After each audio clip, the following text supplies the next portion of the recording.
1, 2, 3, 4.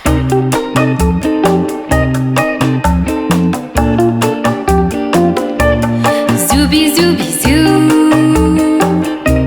Zoubi zoubi zou. Zoubi zoubi zou, zoubi zou, zoubi zou. Mon Dieu qu'ils sont doux. Zoubi zoubi zou. Zoubi zoubi zou. Zoubi zoubi zou, zoubi zou, zoubi zou. Le bruit des bisous.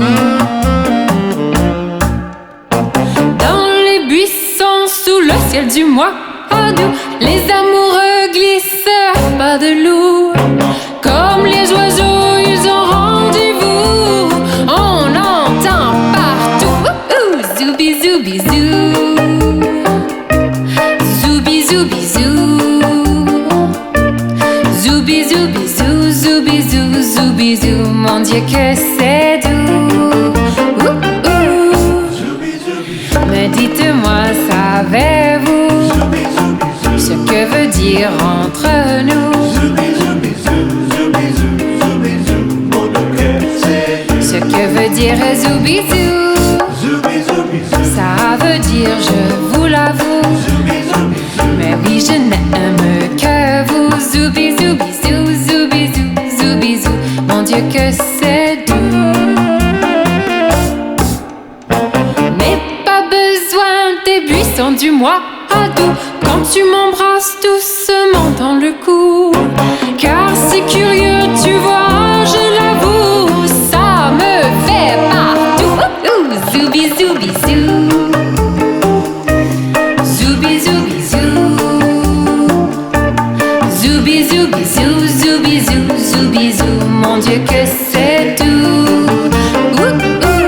Zoubi zoubi zou, zoubi zou, zoubi zou. Des petits bisous. Zoubi zoubi zou. Zooby Zooby Zoo. God, the yay movement.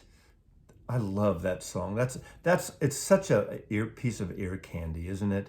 That's a cover by the French Canadian actress Jessica Paré, who plays Don Draper's second wife in the television show Mad Men, and she sang that in Don's what was his bachelor pad in Manhattan. The Yay Girls, 60s French pop, a movement. Promoted a lot by Serge Gainsbourg, these young ingenues who would do these beautiful, beautiful records. There's Jane Birkin, who would be married to Serge. There's another one of hers. My favorite is Francois Hardy. I pretty much collect all her records, but there's so much to dive into, and this is sort of a genre and a movement that could be, you could go crazy just collecting all this stuff. But this is a really lovely book, and it showcases not only the records, the songs. This was a fun one, Bonnie and Clyde, with the wonderful actress, beautiful Brigitte Bardot, and Serge Gainsbourg doing that great duet of Bonnie and Clyde. Kind of a fun, in a way, a novelty song, but part of this. So really, really a fun book to start off this Mazzy's Mix number 6, where I showcase new records and a little featurette on one artist in the middle. I'll read some comments from previous videos, and we'll see where it goes. So I think some VCLT is also included here, Vinyl Community Love Train. So strap on and let's go. So here we are again with Mazzy's Mix number 6, and I'm starting right into new records I got.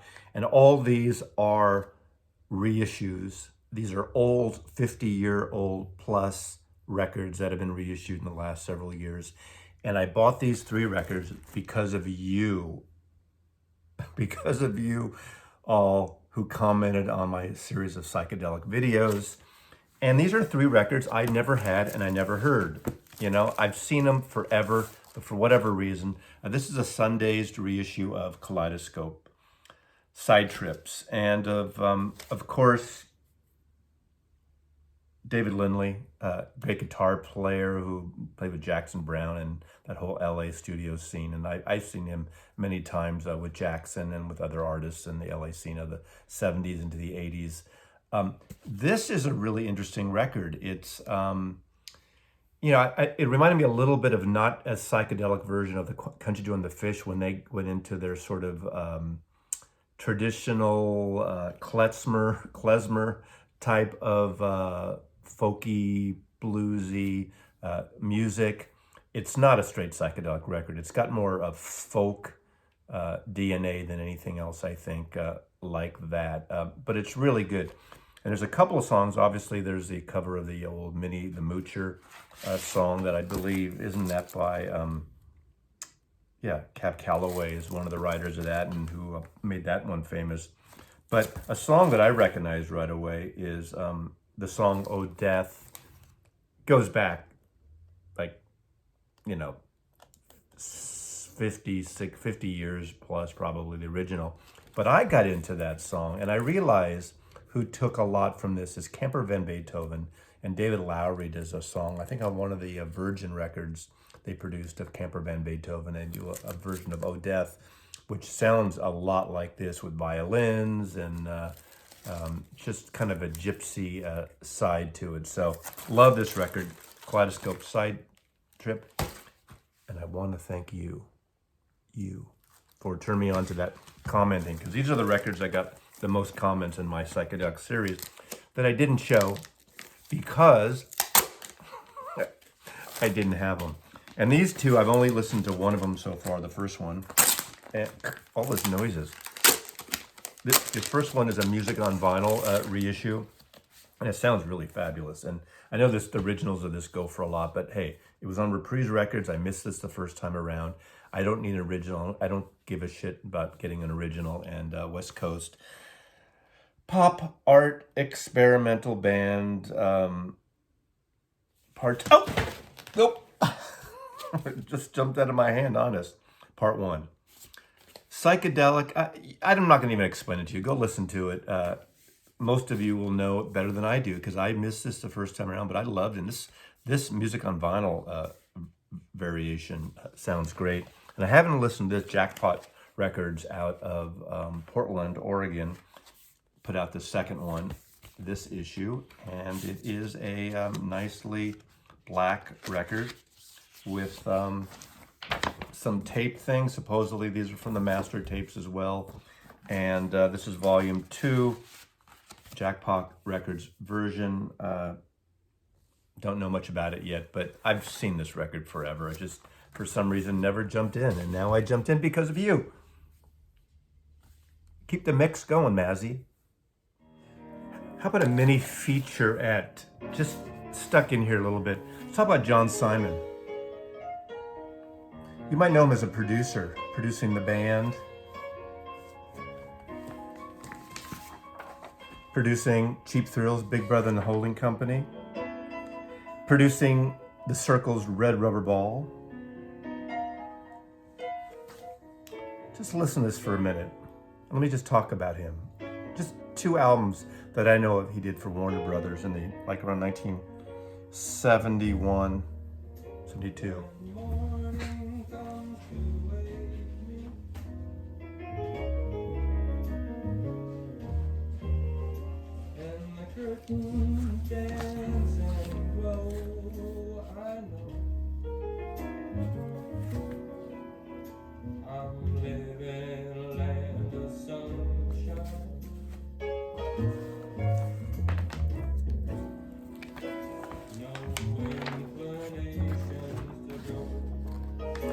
Kind of this loose, jazzy, folky. Take my first breath of morning, what a fine spring morning, and it warms me so. Jazzy piano playing, very thin voice, but kind of cool if you're. I'm living in a land of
This is a fun song.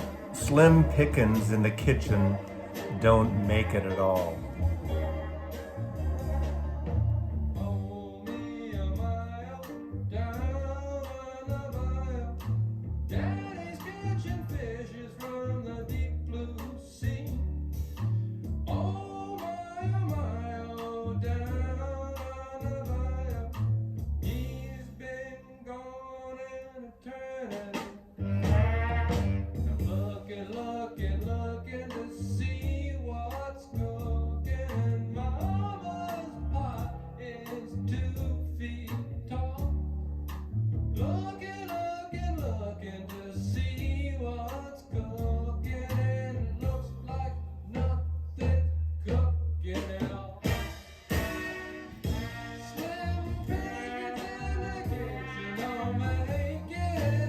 I love this shit. Check it out. I think you can buy CDs from his website. I think CDRs of these records, but. And of course, both these albums are on that really great sounding green Warner Brothers label. This is his other album. The Elves song. If you ever got those Warner Brothers sampler records, Lost Leaders, his stuff was on there too. Fun shit. Once upon a time, in the land of rhyme. John Simon's album by John Simon.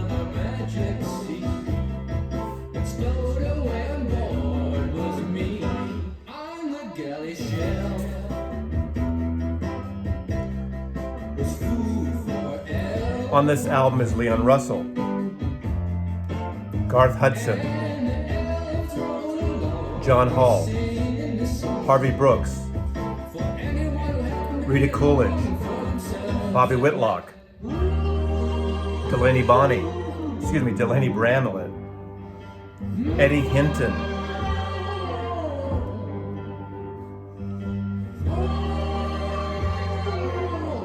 Jim Price, Bobby Keys, Richard Manuel, Carl Rattle, part of that Woodstock, upstate New York contingency. Anyway, just a little little insert of someone I really like, the great John Simon, great producer. You know, not for the masses, but two fucking incredible records.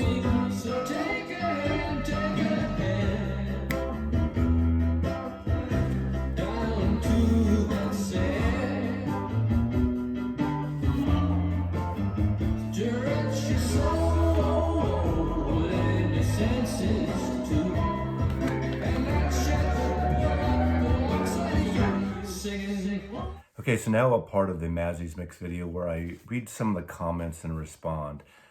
I'm really appreciative of all the commenting. Sometimes you'll suggest your list when I do my rankings. Sometimes you'll suggest something I missed. And I really like hearing that. And now, as I said before, sometimes I miss things because I don't have them.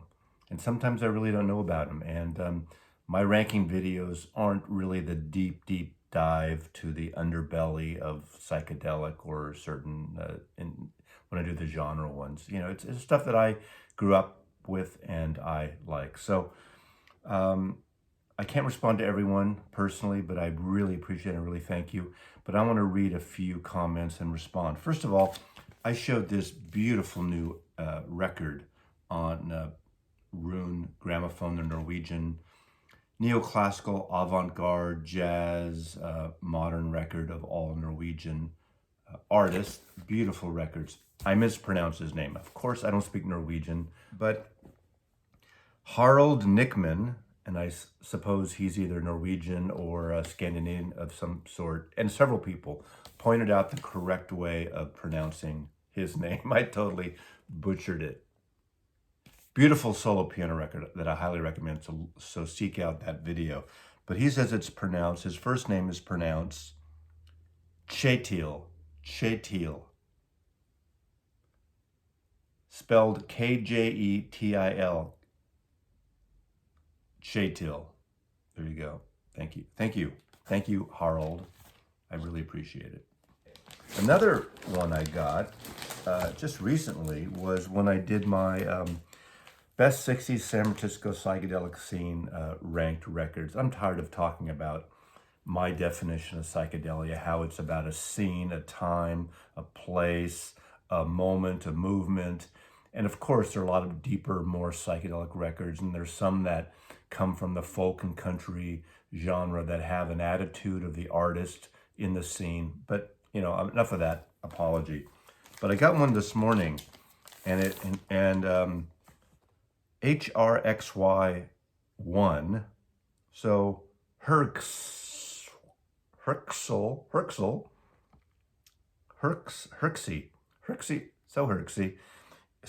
writes, Boz Skaggs, fuck off, dickhead.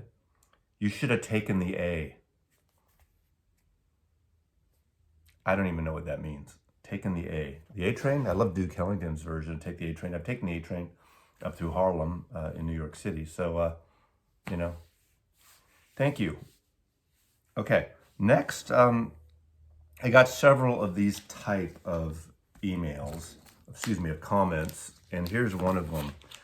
Manolo Consosco. Thank you, Manolo. He writes in response to my Yoko Ono Plastic Ono Band review, where I liken Yoko Ono's influence on some modern artists, some industrial artists, some post-punk, some punk, some new wave, and I cited bands like the B-52s, whose Rock Lobster was influenced by Yoko. They even say it. A lot of bands like Sonic Youth, Kim Gordon, and Thurston Moore specifically cite Yoko, and Susie from Susie and the Banshees. These people said they cite Yoko. And of course, when you're influenced by someone, you don't copy them. You don't do the same thing. Anyway, Manolo writes, the B-52s say they were influenced or inspired by Yoko, but their music has nothing to do with Yoko's irritating screeching. The only time you ever hear wailing is for sound effects on their hit song Rock Lobster, but it fits the motif of the song, and not as the main reason. Nina Hagen, Susie and the Banshees, really? Why don't we throw in Barbra Streisand as well? People who need people are the fuckingest people in the world. You know, of course they don't copy. They're influenced. They're influenced by the avant-garde side of Yoko. They're influenced by the intensity, the explosion of her music. You know, you're just concentrating on one aspect of her work, and, you know, so be it. But, and I, believe me, I know, I've been a defender of Yoko's for 50 years, and I like her a lot, and I totally realize she's not for everyone. And these other bands that you cite that I showed in my that video, or I mentioned in that video, took parts of Yoko and parts of other rock and roll and punk and things, and merged it and made what they felt was right to present to the audience and what they wanted to create as an artist. Sonic Youth has been difficult listening for a lot of people too. In fact, when they opened up for Neil Young on that tour, I saw them, half the audience walked out during their set. So I understand these artists in some cases aren't for everybody. So anyway, thank you, Manolo. Okay, Trevor Barre writes, and this is constructive and I appreciate this. I'm just gonna, not to read the whole thing, it's pretty long. It says, can I give you some friendly, albeit unsolicited words of advice? I, like you, was born in 1955. I was born in 54, but close enough. I probably know as much stuff as you, to be honest. Lists of albums and you showing them off in the camera is so boring and not a good look, I should add, that I am embarrassed for you. So corny, and what comes across as a smug self-satisfaction. Look at the size of my record collection, babe. There are so many middle-aged guys like us peddling our tedious narratives. That's the first part. I totally get that. If you have watched my videos, I think I have less than 10 ranking list videos, but I do a lot of features on artists. And again, it's something I enjoy, and the viewers seem to enjoy it and they comment. But that's fine, they're not for everybody. So you don't have to watch them. No one has to watch them. How about, for example, Jefferson Airplane? Let's discuss how shite and dated so many of their albums are. However hip we thought we were in 1969. Never mind about Jefferson Shit Ship, as direct as gold. I sort of agree with the Jefferson. In fact, I like that. The Jefferson Shit Ship, the later Starship. I know you're referring to. Yeah, I get that. I don't show them very often. In fact, I only show Blows Against the Empire, the Paul Kantner solo album that's coined as the first introduction of Jefferson Starship, and I like that, and it's not that. How about discuss, is Dr. Birds and Mr. Hyde more terrible than Bird Maniacs, ? Anyway, talks about overrated albums, piece of crap 60s albums, or Anthem of the Sun, Live Dead. Okay. And he goes on and talks about, I just show the album and tell them how much I love them and I think they're great and wonderful and groovy, and I do. I am not a critic. I am not a rock and roll or music critic reviewer. That's not what I do. I am just simply showing a collection that I've collected almost 60 years now, and I love showcasing my records. In terms of, and he also asked me, how come everything is so great? How come everything is so good? Well, why would I keep a lot of shitty records? These are my records. These aren't records that are being sent to me to review, and then I can say it's good, bad, or ugly of those records. So my take on them, if I have the record in my collection, I enjoy them. I enjoy the Jefferson Airplane records from the 60s. I love those records, and I go through phases and through moods of styles. So I may be into a jazz mood for a few years or months or decades, and I might not listen to the Jefferson Airplane for a decade. Then something sparks a memory, and it means stuff to me. I grew up with these records, and I know that's not for everyone. If people choose to watch these videos and comment, they're free to do it, and I hope they enjoy it. But anyway, thank you, sir. I suppose you're from the UK, Trevor, because Trevor, every third person in the UK is named Trevor, so I really appreciate that. I got another couple reviews of an older video I did of the Gene Clark discography. Gene Clark, of course, was a founding member of one of my favorite bands, the Byrds. This is an album he did with the Gosden brothers on Columbia Records when he left the Byrds. And one of his famous albums that's become a cult classic and beyond is No Other, whole different take. There's a whole video on that, so you can go check that out. But Huli, K-A Huli, writes, Norman, life is running out. This stuff is well in the past. People will discover it without you, mate. Of course they will. Maybe, maybe not. Although by reading the comments, every video I do, there's a handful of people that discover at least one record. So if I've turned someone onto one record and maybe pointed them in a direction of something they missed, I certainly do. I watch a lot of other channels, and I come across records that I missed going back 50 years, and as well as new records. So anyway, thank you. Kahuli also writes on the same video, the Gene Clark discography video, hi mate, your reviews are a bit dull to those who discovered these lips. I don't know what that means. 2 more to go. Okay, the final ones of this Mazzy's Mix comments. Esteban de Argio responded to a video I did on Mazzy's Artists We Hate, submission for the Omaha Introvert. This was a response to another video, Vinyl Community Channel. Hannah, my friend at the Omaha Introvert, I commented on something, this must be a while back, and Esteban writes, if smugness was a crime, this guy would be in death row. Mr. Fedora, KKKK. What are the K's for? Mr. Fedora. Okay. Thank you, Esteban. And lastly, I did a Pink Floyd albums ranked video, and Mandy James wrote, What a pretentious prick you are at 11:24, laughing at someone's mental health. You should really take a look in the mirror, idiot. Mandy, I apologize if you feel I offended and mocked mental health of someone, and I know you're referring to my snarkiness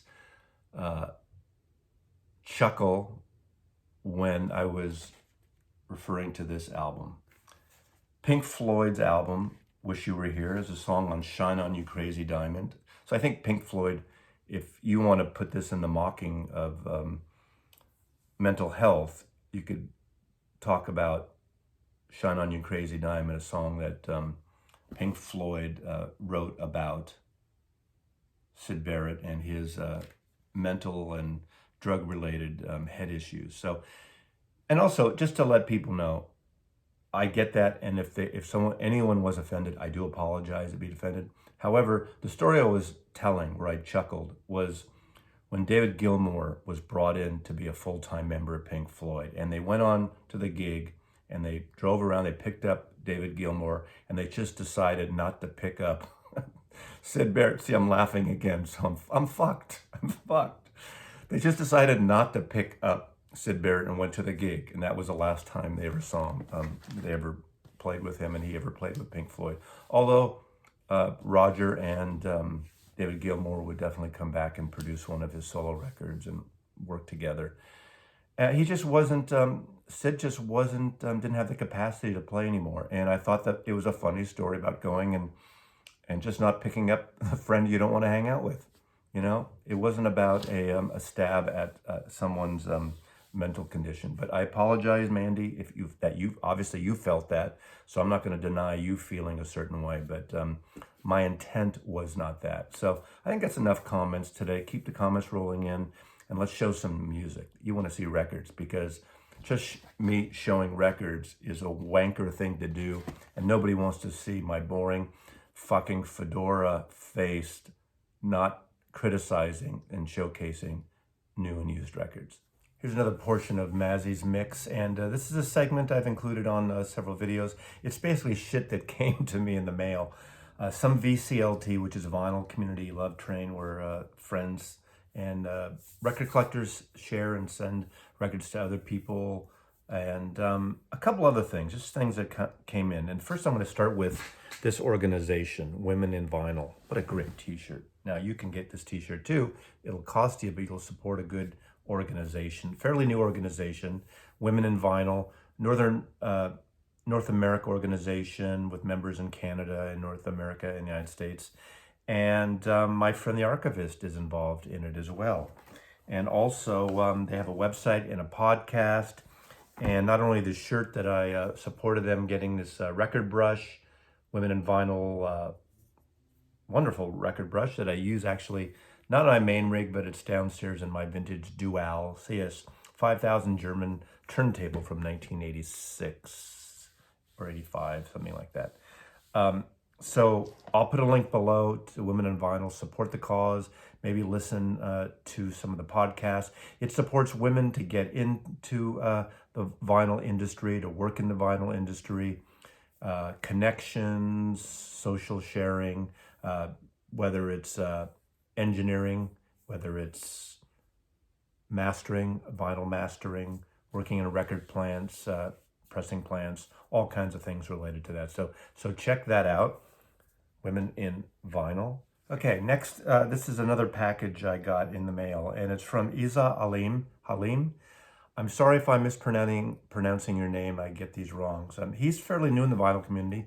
The last 3 months, there'll be a link below to his channel. And first, this is pretty cool. This is a book he did. This is Selected Poems and Jazz Poems. And that's him right there. There you go. So very nice, very cool. He also sent me this CD, Kronos Quartet. Now, I know this record. I don't have this on CD or vinyl. And if you watch my channel, I used to know the Kronos Quartet. In fact, is she on this? The original cellist is Joan Genrenaud, who's the godmother to my son. This might have been, yeah, there she is. That's Joni. That's Joni. That's my son Joseph's godmother. Recorded in 1995 at Skywalker Ranch. This has some interesting Harry Partch performances, compositions. Harry Partch is this 20th century composer that designed his own instruments. It's got Howl, the poem and reading by Allen Ginsberg. So I can see the theme here, sort of the beat poetry thing that actually I'm a big fan of. So thank you, Isla. Izza, I'm sorry. I always think of Isla. Izza, I apologize. Or Isa. Isa? You say potato, I say potato. Prague, a Prague sampler. High Hopes featuring, what is this, a CD? Respect the Environment. Respect the Environment. Don't listen to Prague. I kid. God, Prague people have no sense of humor. Okay, I'm not being silly now. A copy of Goldmine, Buffalo Springfield. How come it's not Prague or Beat Stuff? Rassam Ahmad, The Push. That's kind of, it's jazz. I've heard of this guy. It's kind of beat jazz. I'll read this stuff later, but thank you for the CD. And Avant-Garde, The Portraits of the American People, Monumental Portfolio of Photographs. You know, I've seen this. I can't remember where I've seen it, but the Avant-Garde Sit-In. God, did I ever have this? This is great because I love photography. Almost like the photography of the photographer Robert Frank. Americana. All kinds of interesting things. I mean, look at that. This has got to be the late 1960s, early 1970s. What year was this? 1971. I knew it. I've seen this. This is a famous book, The Avant-Garde Sit-In.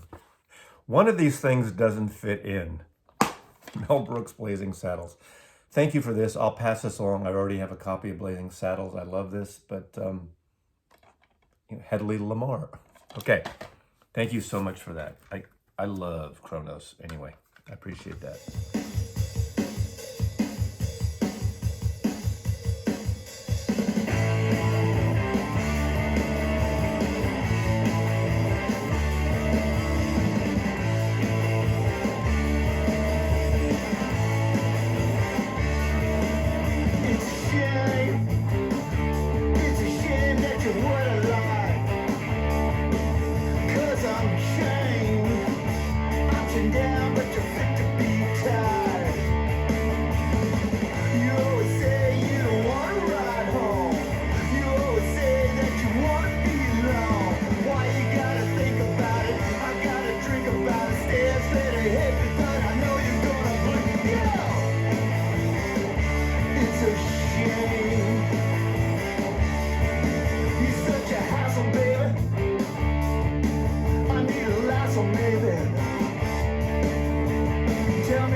Okay, and another gift I got sent is The Drifter.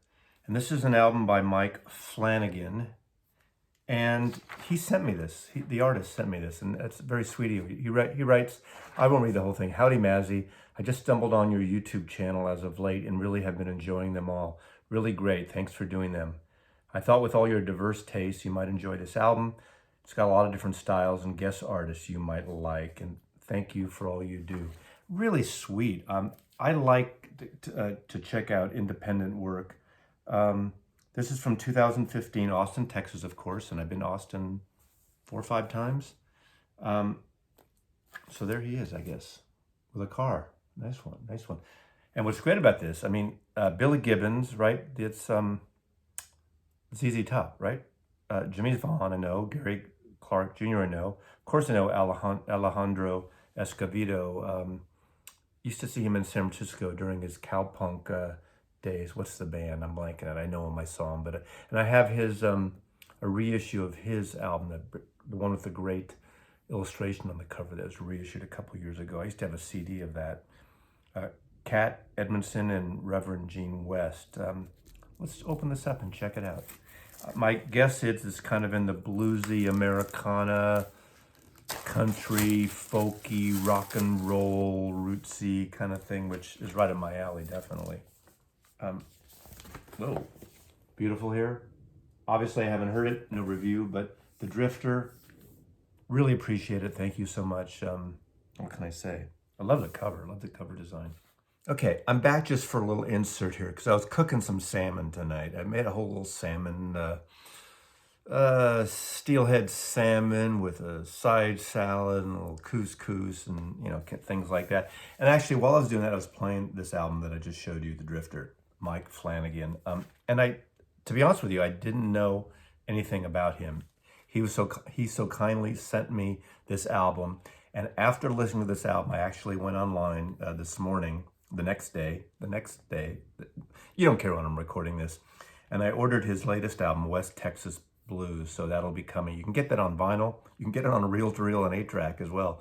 Now, let me just tell you a little bit about, this is fantastic. And he wrote in the note that it's a real mix of styles, and it certainly is. It's all over the place in the best possible way. And I read a little background on him, and Mike Flanagan is a part of the whole Texas scene in Austin. He's a Hammond B3 organ player, and I'm a big fan. You may know of Jimmy Smith on the organ, Shirley Scott on the Hammond B3, Lamar, what's his name here out of Seattle, Lamar something or trio, I'm blowing that. Totally different thing, but there's some obviously influences there, and a lot of guest singers on this doing some vocals. There's blue, there's sort of bluesy, I hesitant to say punk, but it's that sort of Alejandro Escovedo sort of country punk.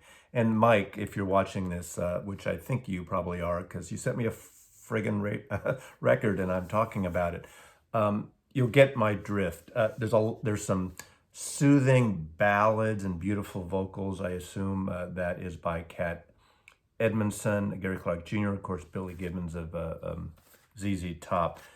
It's a really groovy record and soul jazzy in a way too. Again, it's a lot of stuff. So go check it out, The Drifter. Stream the record, listen to it, and then support these independent artists. But this was his debut. I assume the latest one that came out in 2020, I think, or 2019, I'm not sure when. West Texas Blues is the most recent. I think those are the only two solo albums, but he's played with a lot of these artists on a lot of live gigs on the road and records. So thank you, Mike. The Drifter.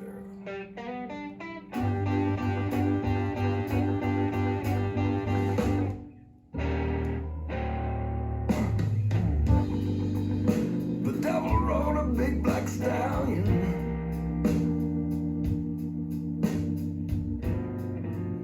traveling in on a cloud of flame.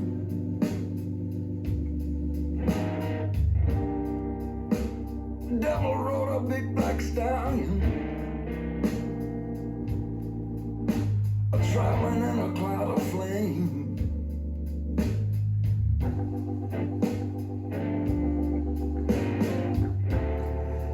A devil rode a big black